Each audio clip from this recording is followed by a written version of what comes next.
추수감사절을 생각하면 당연히 우리가 이제 무엇을 먼저 생각하냐면 한 해의 결과물이죠. 한 해의 농산물의 결과물. 요즘 같은 시기에 농사를 짓는 경우가 거의 없으니까 많은 사람들에게서는 어떻게 본다면 한 해를 지난 자기의 삶의 이제 결과들을 그때 좀 보게 되어집니다. 그리고 이제 더군다나 모든 나라, 대부분의 이 땅에 있는 모든 나라, 민족들, 또 문화들이 결국에는 그 이제 결실을 맺는 시기에 이런 추수의 시기에 우리나라 이제 명절은 추석과 같은 그 명절이 어느 나라든 다 있고 또 뭐 그것이 없는 나라들은 아마 없을 겁니다. 또 그 시기는 대부분이 어떤 마음이냐면 다들 여유로워지죠.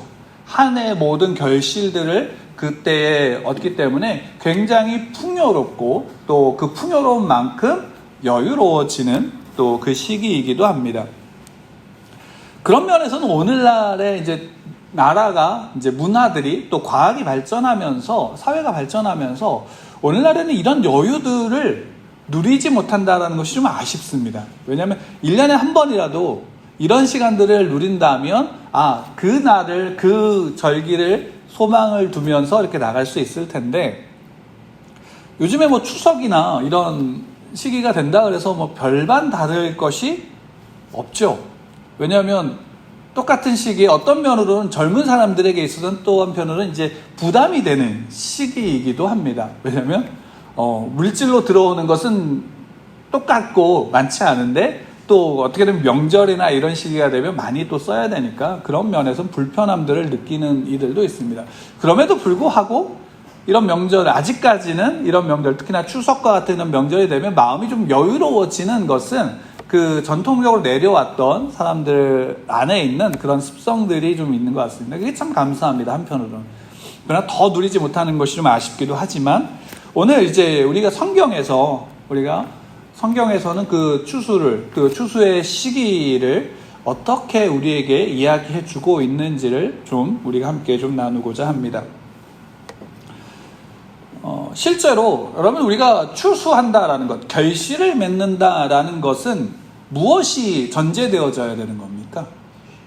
씨를 파종을 해야 되는 거죠. 그러니까 근원적인 어떤 일들이 있어야 된다라는 겁니다. 실제로 성경에서 우리에게 알려주고 있는 추수의 그 과정들은, 추수의 그 여정들은 우리의 신앙의 여정이기도 하고 어떻게 본다면 하나님이 시작이심과 동시에 알파이심과 동시에 오메가 마침이다라는 것은 하나님의 파종과 하나님의 결실을 그 안에서 압축해서 우리가 매년마다 경험할 수 있는 시기이기도 합니다. 그런 면에서 우리가 이제 이런 추수감사절을 앞두면서 우리가 좀 보길 원하는 것은 바로 하나님의 창조에 관련된 부분입니다. 하나님께서 천지를 창조하셨다라는 것은 모든 그리스도인들은 다 알죠. 그것을 믿지 않는다면 우리가 신앙이 있다라고 말할 수 있나요, 없나요?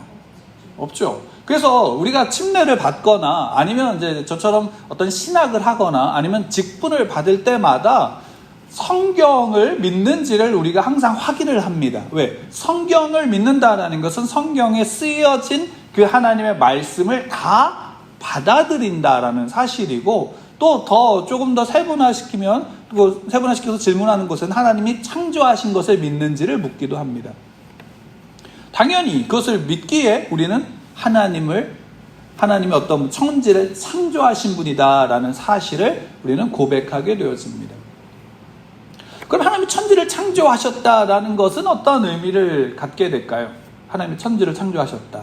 물론 우리가 창조에 대한 이야기를 우리가 나눈 적이 있습니다. 창조라는 것은, 하나님의 창조라는 것은 결국 무에서 없던 것에서 있는 것을 만드는 것을 넘어서 아무것도 없는 공허와 또한 그런 아무것도 없는 그 무질서한 상태에서 하나님의 질서를 만드신 것이 성경에서 우리에게 보여주고 있는 창조의 모습이고 그 질서가 세워지는 과정 속에서 하나님께서 무에서 유를 창조하신 것들이 1장에서 이제 7일 동안 만들어지는 과정들을 우리가 보게 되어집니다.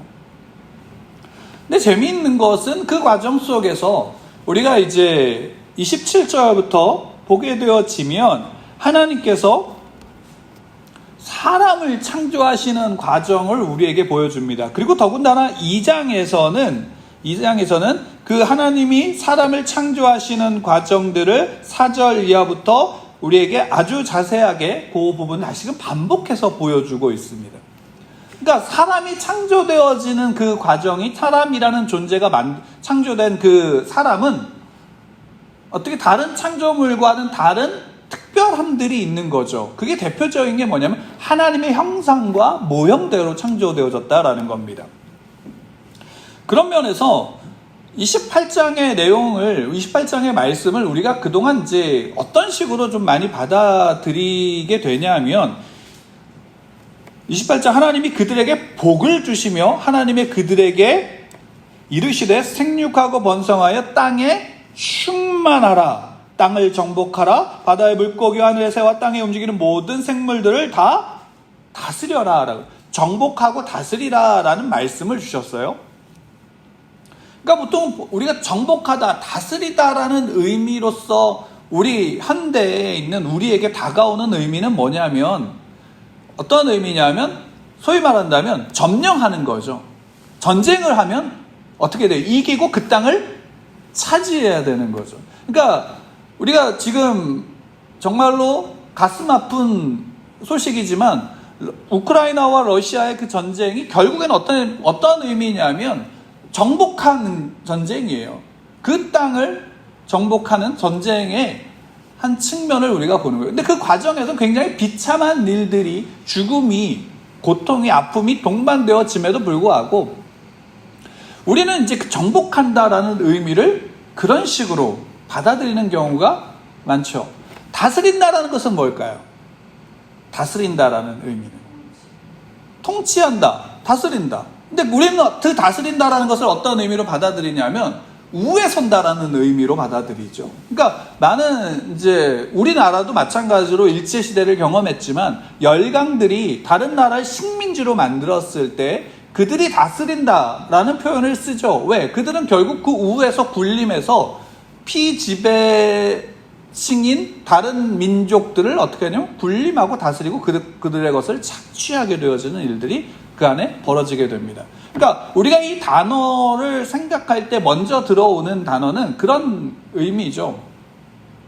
물론 이게 원래 그래서 나쁜 의미냐라고 한다면 그렇지는 않아요. 그런 의미는 아니에요. 근데 우리에게 필요한 의미이기도 하고, 우리는 날마다 정복과 다스리는 과정에 이 단어를 쓰지 않지만 그런 일들이 우리 안에서 일상에서 많이 이루어지고 있는 모습이기도 합니다. 근데 이것이 성경에서 하나님이 사람을 향해서 이 말씀을 하신 거예요. 사람을 향해서 너는 정복하고 다스려 라는 말씀을 하신 거죠.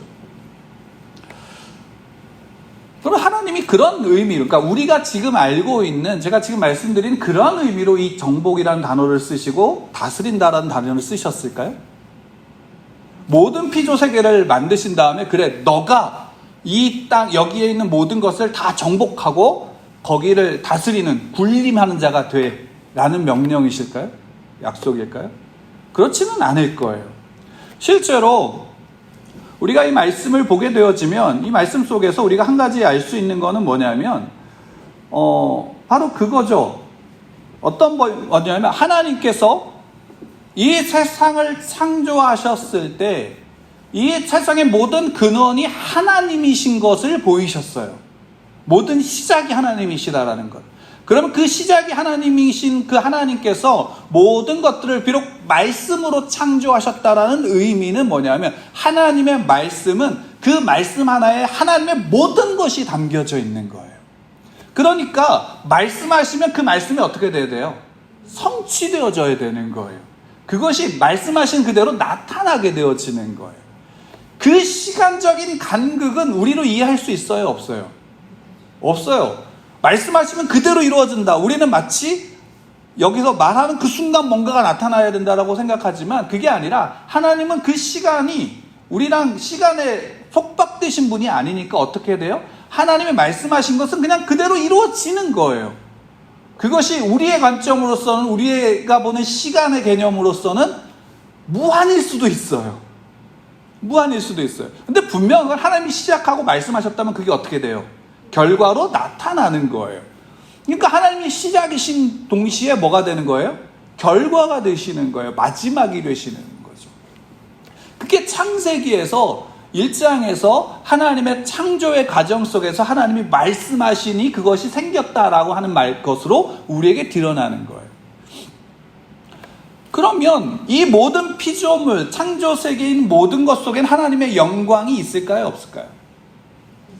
하나님의 영광이 담겨져 있는 거예요. 왜? 하나님이 말씀하셔서 생겨난, 하나님이 말씀하셔 그 하나님의 모든 것이 담겨져 있는 것이 온 세상이다라는 사실이에요. 그러면 사람이 정복한다라는 의미는 어떤 의미일 수 있을까요? 저는 개인적으로 이 말씀을 보면서 정복한다라는 것은 결국 뭐냐면 그 하나님의 형상을 따라서 그 모양대로 만들어진 사람은 하나님이 창조하신 이 모든 피조 세계 속에서 무엇을 보냐면 하나님의 영광을 보는 거예요. 그 하나님의 영광을 보고 그 하나님의 영광을 기뻐하는 것, 그 즐거워하는 것이 바로 성도, 그리스도의 성경에서 우리에게 보여주고 있는 정복의 과정인 거예요. 그러니까 여러분 가만히 생각해 보세요. 에덴 동산을 창조하셨어요. 그리고 거기에 사람을 두셨대요. 그죠?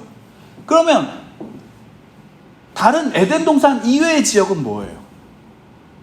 우리가 생각하는 동산은 하나의 동산이잖아요. 근데 그 이외의 지역은 그 뭐예요? 하나님이 창조하시지 않은 세계인가요? 거기엔 나무가 없을까요? 동물들이 거기엔 없을까요? 거기엔 해가 안 비치나요? 거기에선 하늘의 별이 안 보이고 달이 안 보이나요? 그게 아니죠. 온 우주의 모든 것들이 다 창조되어 그 모든 것 속이에요.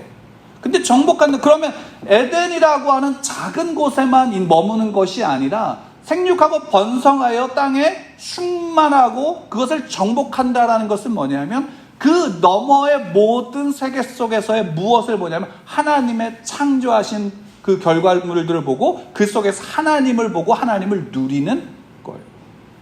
그 대표적으로 표현할 수 있는 게 하나님의 영광을 보는 거예요. 그 영광을 어떻게 하는 거예요? 기뻐하고 즐거워하는 거예요. 그러니까 정복하는 것은 결국 그 모든 것들을 어떻게 하냐면 누린다라는 의미인 거예요. 누리는 것. 그럼 이렇게 물을 수 있죠. 여러분들은 하나님이 창조하여 살게 하신 이 땅을 누리고 계신가요? 누리고 계시냐라는 거죠. 그리스도인들에게 있어서 가장 중요한 것은 뭐냐면 누림이에요. 하나님과 나와의 친밀함, 하나님과 나와의 관계 속에서 하나님이 허락하신 모든 것들을 누리는 것이 그리스도인이에요. 그리스도인이에요. 그러니까 우리는 그것을 누릴 수 있어야 되는 것이고, 누린다라는 것은 그 속에서 누구를 보는 거예요? 하나님을 보는 거죠. 하나님을 보는 거예요. 다스린다라는 말도 같은 의미로서 우리가 볼 수 있는 거예요. 다스린다라는 것, 그 모든 피조물들을 다스린다라는 것, 그것은 결국 그것을 군림하여 지배하고 내가 마음대로 한다라는 의미가 아닌 거예요. 결국은 이렇게 생각해 보여. 아담이 모든 동물들에 뭘 지었어요? 이름을 지었대요. 그 동물들이 누구에게 왔냐면 아담에게 나온 거예요. 요즘에 집에서 동물을 기르잖아요. 그것이 개든 고양이든 요즘 굉장히 종류 다양해서 여러 가지들이 있어요. 그럼 그것을 기르는 사람의 입장에서는 자기가 기르는 동물과 어떤 관계를 맺나요? 그렇죠. 가족의 관계를 맺죠. 가족이라 그래요. 요즘 많은 이들이 반려동물들을 가족이라고 얘기하고 그렇게 생각해요. 그러니까 단순하게 그 기른다라는 차원이 이제는 어떠냐면, 옛날에는 그냥 마당에다 묶어놓고 키우면서 밥이나 주면 되지만 요즘엔 그렇게 키우나요? 요즘에는 먹을 것도 잘 줘요.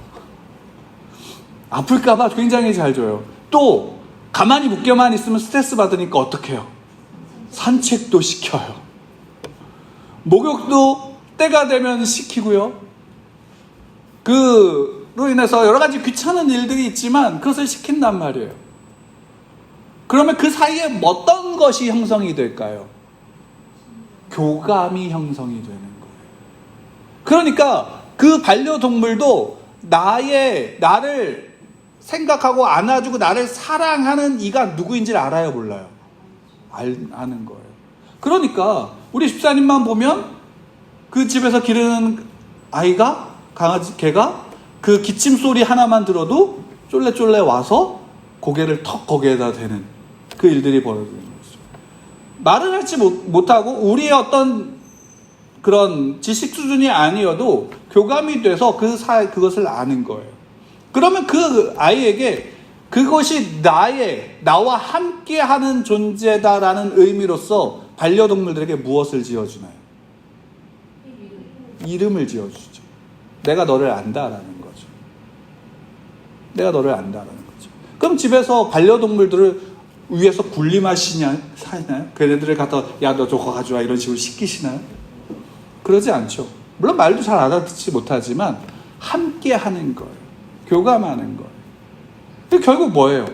하나님께서 그 동물들을 창조하셨을 때에 그 동물들 안에서도 사람은 무엇을 보냐면 하나님을 보는 거예요.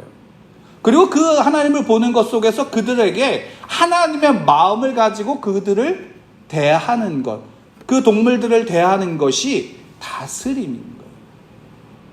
그 관계가 유지되는 거죠. 그 관계 속에서 서는 거예요.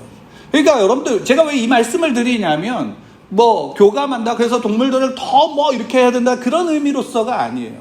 우리가 이 땅에서 살아가는 하나님이 창조하신 이 피조 세계 속에서는 그 모든 존재들 안에 하나님의 영광이 담겨져 있다라는 것이고, 하나님의 형상과 모양대로 창조되어진 사람은 그 속에서 조금 더 그 하나님의 영광을 보고 어떻게 할 수 있냐면 그 하나님과의 관계의 친밀함 가운데 하나님이 더욱더 가까이 나아갈 수 있음과 동시에 무엇을 볼 수 있냐면 하나님을 즐거워할 수 있는 거예요. 하나님을 기뻐할 수 있는 거라고요. 아담이, 그 하와가 죄를 타락하기 이전에 그들의 삶은 어떤 삶이었을 것 같아요? 동물들의 이름을 지어주는 거 스트레스 받을 수 있겠지만, 그러나 그 모든 것이 스트레스나 이런 의미로서가 아니라 그 모든 것 속에 거하시는 하나님과 함께하는 시간이었다라는 거예요. 그 풍성함. 그래서 소유리 문답 1문에서는 사람의 제일 되는 목적이 무엇입니까? 대유리 문답에서도 똑같은 질문이에요. 근데 대유리 문답에서는 여기 한 가지 더 덧붙이는 측면이 있는데 뭐냐면, 사람이 제일 되고 가장 높은 목적이 무엇입니까? 라고 질문할 때 그 답이 뭐냐면 이거예요. 사람이 제일 되고 가장 높은 목적은 하나님을 영화롭게 하고, 똑같아요.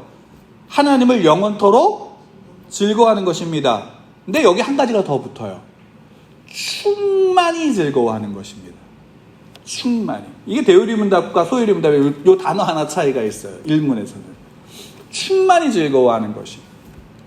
그러니까 하나님이 허락하신 그 모든 것 속에, 내 삶 속에서 있는 모든 것 속에서 하나님을 충만히 기뻐하는 것이에요. 그럼 보세요. 하나님을 충만히 기뻐한다라는 것이 하나님이 내 앞에 계셔서 그 하나님만을 충만히 기뻐하는 것일까요? 아니면 하나님이 허락하신 모든 것 속에서의 그 하나님을 기뻐하는 것일까요? 모든 것 속에서요. 그 모든 것 속에 충만히 기뻐하는 거죠. 창세기 1장 28절에서 그것을 정복함과 다스림 속에서 그것을 우리에게 말씀해 주는 거예요. 한번 생각해 보세요. 에덴 동산을 뭘 하면서 살았겠어요? 에덴 동산에서 그들은 있는 과실을 그냥 따 먹는 거예요. 하나님이 허락하신 것을 따서 먹는 거예요. 그리고 보는 것, 모든 것 속에서 하나님이 허락하신 모든 것들을 누리는 거예요. 그 기쁨이 그들에게 충만한 것. 그 모든 것을 기뻐함이 동시에 누구를 기뻐하는 것이 되냐면 하나님을 즐거워하는 것이 되는 거예요. 여러분, 그럼 가만히 생각해 보세요. 추수할 때 어때요? 추수할 때 어때요? 모든 이들이 추수할 때 어때요? 즐거워하잖아요. 기뻐하잖아요. 마음의 여유가 생겨요, 안 생겨요? 생기죠. 그때는 가난한 사람이 있으면 넉넉히 도와줄 수 있죠. 내가 가지고 있는 내 주변의 모든 것 속에 그것이 채워지기 때문에. 그러니까 실상 우리가 추수하는 그 날을 볼 때에 하나님이 창조하셨던 창조의 그 모습들을 기억한다면 그것과 다르지 않아요. 다만 그때의 모습 속에 더 분명한 것은 뭐냐면 이 모든 것 속, 모든 순간 속에서 누구를 누리는 것이냐면 하나님을 누리는 것이다라는 사실이에요. 하나님이 창조하신 것, 하나님이 그 창조하셔서 먹게 하신 것, 함께하게 하신 그 모든 것 속에서 하나님을 보고 하나님을 누리며 그 하나님을 충만히 즐거워하는 것, 그 모든 것 속에 하나님을 발견할 수 있는 거예요. 여러분, 그게 추수감사절의 원형이에요. 우리가 추수를 기억하는 원형이라고요. 근데 가만히 생각해 보세요. 이것이 단지 추수할 때만 누려야 되는 것인가요? 결국에는 우리는 일정한 시기에 일정한 시간 속에서만 그것을 누리게 되지만 실상 것이 우리의 모든 순간이어야 된다라고 말씀하시는 거예요. 모든 순간. 그러면 이것이 그럼 창조 때의 모습이 완전한 모습이었을까요? 성경은 우리에게 말씀하시는 게 뭐냐면 그게 아니다라는 거예요. 그거보다 더 완전한 모습으로 나아갈 수 있다. 그게 종말의 때, 마지막 때에 하나님께서 그 우리에게 다시금 하나님의 자녀들에게 보여주시고 누리게 하시는 거죠. 새 하늘과 새 땅에서 우리가 그것을 누리게 되어지는 거예요. 그럼 죄는 뭐예요? 죄는 여기에서 그 하나님으로 말미암아 하나님의 것을, 그 하나님의 영광을 누리던 자리에서 내가 하나님의 자리에서 모든 것의 영광이 되기를 원하는 거예요. 그럼 그런 순간에 그 죄가 들어옴으로 땅이 저주를 받았다라는 것은 어떤 의미예요? 너가 수고하고 땀을 흘려야지 뭘 먹을 수 있어요? 소산물을 먹을 수 있다라는 거죠. 근데 땅이 저주를 받아서 거기서 뭘 내요? 가시덩굴과 엉겅퀴를 낸다라는 거예요. 그러면 그때부터 그 풍요로움을 누릴 수 있어요? 없어요? 누릴 수가 없는 거예요. 모든 것은 하나님을 보는 게 아니라 내가 그 영광을 차지해야 되니까 그 모든 것으로부터 하나님을 어떻게 하는 거예요? 배제하는 자리로 나아가는 거예요. 그게 성경에서 뭐라고 하면 죄라고 얘기하고 그 죄의 다스림을 받는 시대가 오늘날의 시대인 거예요. 당연히 거기에는 풍요가 있어요? 없어요? 풍요가 없어요. 여러분, 놀라운 사실이에요. 지금 시대는 그 어떤 시대보다, 우리가 이전에 지나왔던 시대보다 더 풍요로운 시대예요. 근데 여러분 한번 물어보세요. 많은 이들에게 물어보세요. 풍요롭게 살고 있나요? 라고 물어보면 풍요롭다고 해요? 아니면 가난하다고 얘기해요? 가난하다고 얘기해요. 근데 더 놀라운 건 뭔지 아세요?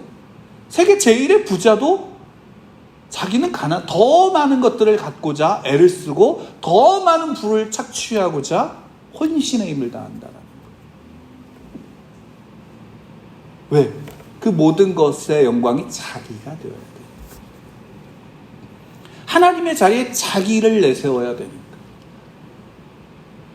그러니 만족할 수가 없는 거예요. 그리고 더욱더 그것을 위해서 정복해 나가는 거예요. 말 그대로 군림하기 위해서 정복해 나가는 거예요. 그리고 그런 사람들을 보면 사람들이 환호하게 되어지죠. 그렇게 성공하는 것 같은 사람들.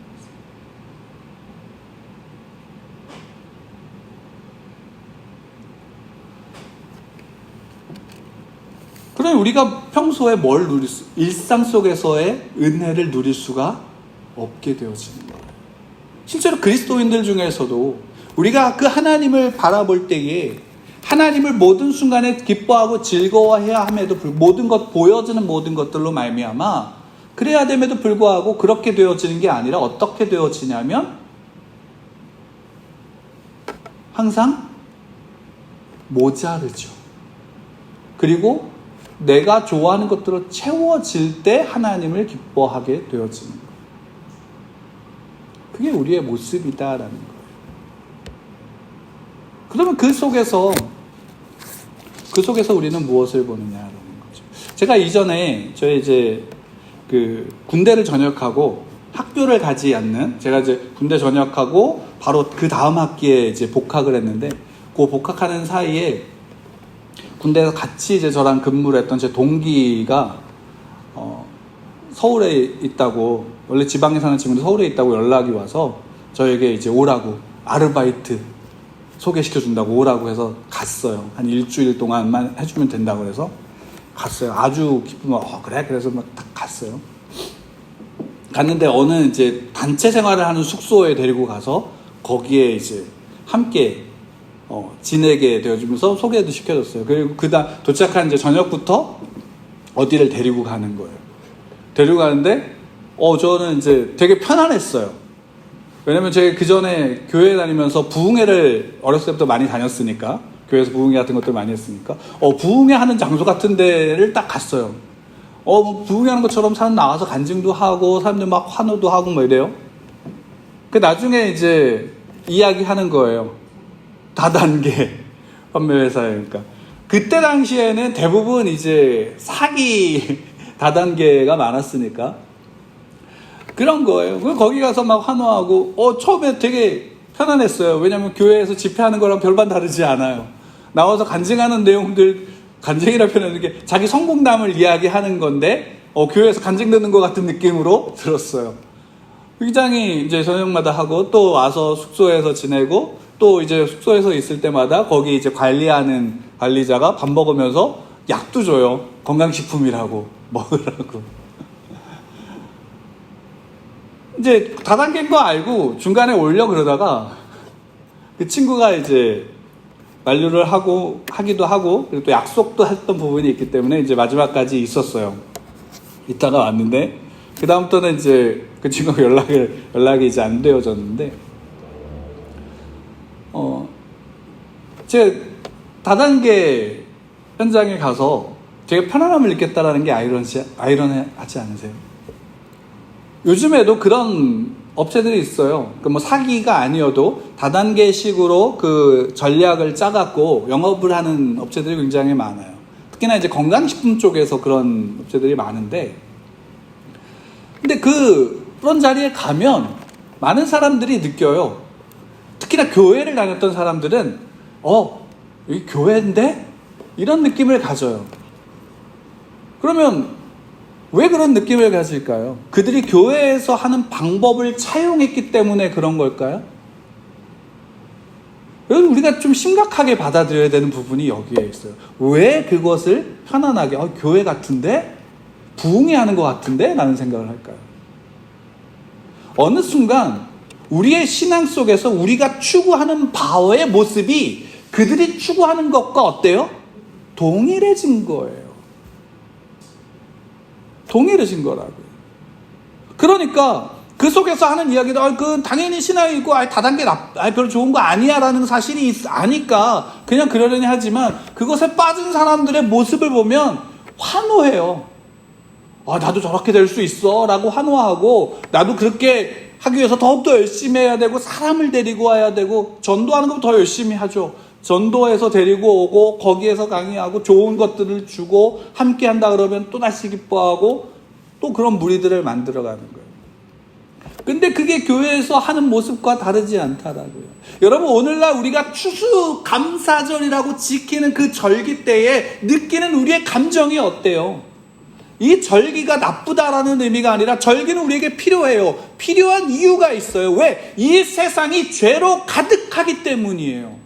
죄와 사망의 권세 아래, 사단이 세상의 권세를 잡은 그 사단의 지배 아래 있기 때문에 세상은 하나님이 없는 것으로 향하고 하나님이 없는 곳에서의 충만의 자기 영광을 추구한단 말이에요. 그러면 그 속에서의 참된 그 결실들을 우리가 누릴 수 있어요? 없어요? 없어요. 그러니까 이런 절기 때에 우리가 무엇을 보냐면 나를 창조하신 분, 나를 창조하여서 내게 그 하나님의 영광 가운데 거하게 하신 하나님을 어떻게 해야 되면 우리가 이때라도 기억하지 않으면 우리가 세상 속에 어떻게 되냐 함몰되어지기 때문이에요.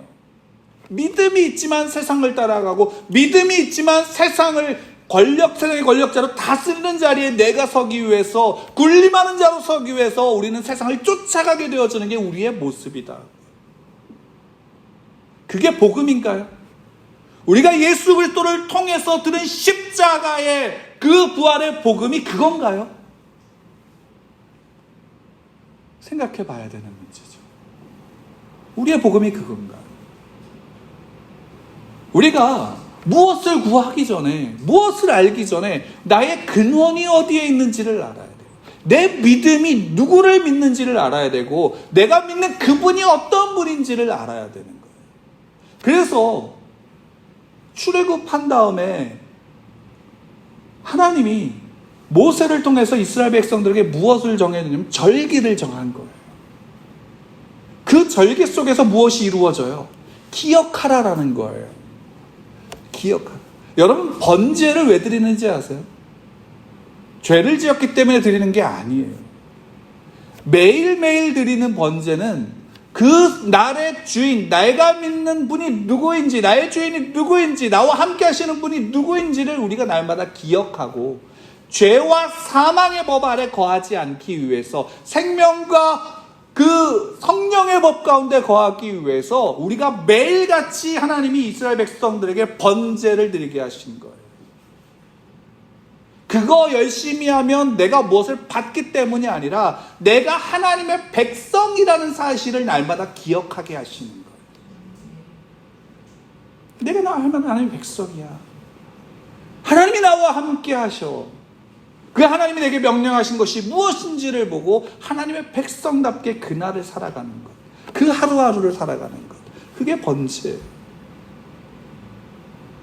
그럼에도 그것으로 모자라서 때 따라서 그 절기를 정해서 그 절기 속에서 누구를 또 어떤 일을 행하셨는지를 기억하는 거예요. 이스라엘 백성들의, 유대인의 3대 절기가 있어요. 3대 절기가 6월절과 7.7절과 그 다음에 그 수장절이 있어요. 수장절. 근데 되게 재밌는 사실이 있어요. 6월절은 어떤 절기냐면, 그 6월절, 7.7절은 저거구나. 죄송합니다. 6월절과 7.7절은 같이 있어요. 이게 이제 같은 맥락인데, 6월절 이후에 그러니까 50일이 지나면 우리는 오순절이라고 얘기하지만 7.7절로 시켜요. 그때가 어떤 시기냐면 보리를 수확하는 시기예요. 그래서 제가 이제 7.7절에 잘못 얘기했는데 맥추절이 있어요. 그 다음에 맥추절은 밀을 수확하는 시기예요. 그 다음에 수장절은 이제 과실, 열매들을 수확하는 시기. 그러니까 우리가 얘기하는 추석 이런 개념은 이제 수장절을 보통 이야기하고, 이 수장절 때 함께 지키는 절기의 그 내용이 뭐냐면 초막절이에요. 초막절. 이게 다 어떤 거가 연관되면 그 수확하는 시기하고 연관이 있어요. 물론 이제 6월절에 처음 시작한 것이 아니지만 절기상으로 그래요. 그 시기상. 그러면 그것을 수확하는 그 시기마다 이스라엘 백성들은 그때 행하신 하나님을 기억하는 거예요.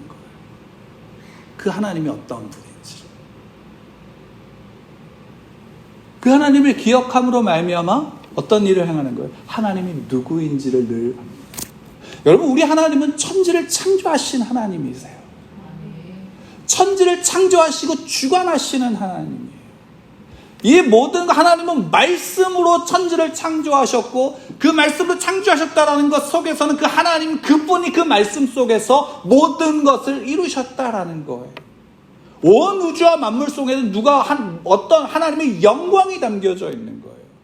여러분, 우리가 추수감사절을 잘못 생각하는 것 중에 하나가 뭐냐면, 이때에 어떤 결과물을 나타내야 된다라는 생각은 우리는 버려야 돼요. 여러분, 모든 그리스도인들은 결과를 만들어내는 사람들이 아니에요. 우리의 신앙은 결과를 나타내는 게 아니라 우리의 신앙은 과정의 연속 가운데 있는 거예요. 하나님이 시작하신 것에 하나님이 결과를 만들어내는 그 과정의 연속 속에 우리가 있는 거예요. 그 과정 속에 내가 하나님께 어떤 뭔가를 돕는 입장이 아니라 그 하나님의 일하심을 보고 그 영광 속에서 그 하나님을 기뻐하는 자리에 있는 거예요. 근데 그것을 통해서 하나님은 역사하고 계시는 거예요. 우리가 그 하나님을 알지 못하면, 그 하나님을 누리지 못하면 우리의 신앙은 그냥 아무것도 아닌 것이 되어버려요. 우리는 이 땅에서 하나님과 함께하는 자들이에요. 하나님을 보고 누리는 자들인 거예요. 특히나 추수의 이 시기에, 추수감사절을 우리가 기념하는 이 시기에 우리가 더욱더 분명하게 알아야 될 것은 이거예요. 시작이 누구인지, 여러분들의 시작이 누구인지를 아셔야 돼요. 여러분들의 시작은 하나님이시다라는 사실. 여러분들이 죄 가운데서 사망 가운데 있던 여러분들을 구원하셔서 새로운 생명으로 시작하신 이가 예수 그리스도이심을 아셔야 돼요. 그리고 그 받침은 영원한 생명이다라는 사실을 아셔야 돼요. 하나님의 나라를 확장시키시려고 하시나요? 여러분, 제가 단언컨대 말씀드리는 하나님의 나라는 이미 임하셨어요. 우리가 확장하는 게 아니라 확장시키려고 하지 마시고 그 하나님의 나라를 누리는 것부터 시작해야 돼요. 하나님이 그 누리는 자들을 통해서 이 땅의 모든 것들 속에서 하나님이 이미 일하고 계시는 것을 보여주실 거예요. 보여주실 거예요. 대유리문답의 일문처럼 우리는 하나님을 영화롭게 하고 하나님을 즐거워하는, 영원토록 하나님을 즐거워하는데 어떻게 즐거워요? 하나를 더 붙이세요. 이제 충만히 즐거워하는 거. 충만히. 존 파이버 목사님이 그분이 쓰신 글 속에서 그런 말씀을 하셨어요. 당신이 이제 목사님이니까 설교를 하시기 위해서 성경을 보는데, 매일 보는데 그 성경 속에서 찬란하게 역사하시는 그 하나님을 자기는 본대요. 그 속에 찬란한 역사하시는 하나님을 보는데, 그럼 설교할 때가 기다려진다라는 거예요. 왜요? 그 찬란하게 역사하시는 그 하나님을 우리 성도들과 함께 나누고 선포하는 그 시간이 기다려지고 기쁨이 된다. 그건 한 사람의 목회자에게만 허락되어진 게 아니라 모든 그리스도인들에게 마찬가지예요. 이스라엘 백성들에게 매일의 번제가 그 예루살렘 성전 안에서 이루어지는 이유는 뭐냐면, 그 번제가 매일 이루어진다라는 것을 이스라엘 백성들은 다 알아요. 하나님이 나와 함께 하신다는 사실을 기억하는 거예요. 내가 하나님의 백성임을 기억하는 거예요. 여러분, 이 사실을 기억하시기 바랍니다. 추수의 결실을 온전하게 누릴 수 있으려면 우리가 이 사실을 기억해야 돼요. 우리가 매일매일 내 삶에서 함께 하시는 그분을 볼 수 있어요. 근데 죄와 사망의 권세 아래 있는, 그 세상의 권세를 잡은 사탄의 그 권세 아래 있는 이 세상 속에서 우리는 것을 온전히 볼 수 있는 눈이 우리 안에 아직 없어요. 불완전하죠. 그래서 하나님이 우리에게 주신 게 뭐예요? 말씀. 여러분, 이 말씀 속에서 역사하시는 찬란한 그 영광의 하나님을 매일 느끼시기 바랍니다. 매일 느끼시기 바랍니다. 그리고 그 하나님을 즐거워하십시오. 그 하나님의 말씀대로 살아가는 것을 기대하십시오. 그러면 그 여러분들의 삶을 통해서 나타나는 그 하나님의 말씀의 역사가, 성령 하나님의 역사가, 우리 주 예수 그리스도의 그 중보하심이, 성령 하나님의 아버지의 함께하심이 여러분들을 통해서 찬란하게 빛나게 될 겁니다. 찬란하게 빛나게 될 겁니다. 그 찬란하신 하나님의 영광을 누리십시오. 누리십시오. 창세기 1장 28절 그 말씀 속에 있는 말씀을 우리 다시 한번 좀 읽겠습니다. 같이 읽겠습니다. 시작. 하나님이 그들에게 복을 주시며 하나님이 그들에게 이르시되 생육하고 번성하여 땅에 충만하라. 땅을 정복하라. 바다의 물고기와 하늘의 새와 땅에 움직이는 모든 생물들을 다스리라 하시니라. 하나님의 영광이 여러분들 가운데 있습니다. 영광을 더하시는 존재가 되지 마시고 그 영광을 누리심으로 하나님을 기뻐하는 자들이 되시길 바랍니다. 그 은혜가 우리가 이 땅에 지금의 시기에, 아니 우리가 매일의 시기 속에서의 삶을 누려야 하는 이유입니다. 창조하신 그 창조의 목적을 우리에게 예수 그리스도로 말미암아 회복하셨고, 그 목적을 회복하심으로 말미암아 우리는 이미 그 창조의 시기에 우리는 살아가고 있는 자들이며 더 나은 온전함을 바라보고 그 자리로 나아가는 자리에 있습니다. 원래 아담이 가야 될 자리에 우리도 서 있는 겁니다. 그러면 우리는 그 속에서 아담이 누렸던 모든 풍요로움들을 누릴 필요가 있습니다. 아담이 누렸던 것은, 그 풍요는 에덴 동산에서 있는 모든 어떤 자연적인 풍요로움이 아닙니다. 하나님이십니다. 아담이 누린 풍요는 하나님입니다. 이 사실을 잊지 마십시오. 여러분들 삶에 하나님과 풍요로운 관계를 맺으시기 바랍니다. 그렇기 위해서 날마다 이 말씀을 붙잡고 이 말씀 속에서 역사하시는 그 찬란하신 하나님을 기뻐하고 즐거워하며 그 말씀을 지켜나가는 자의 기쁨과 설렘을 누리시는 여러분들 되기를 축원합니다.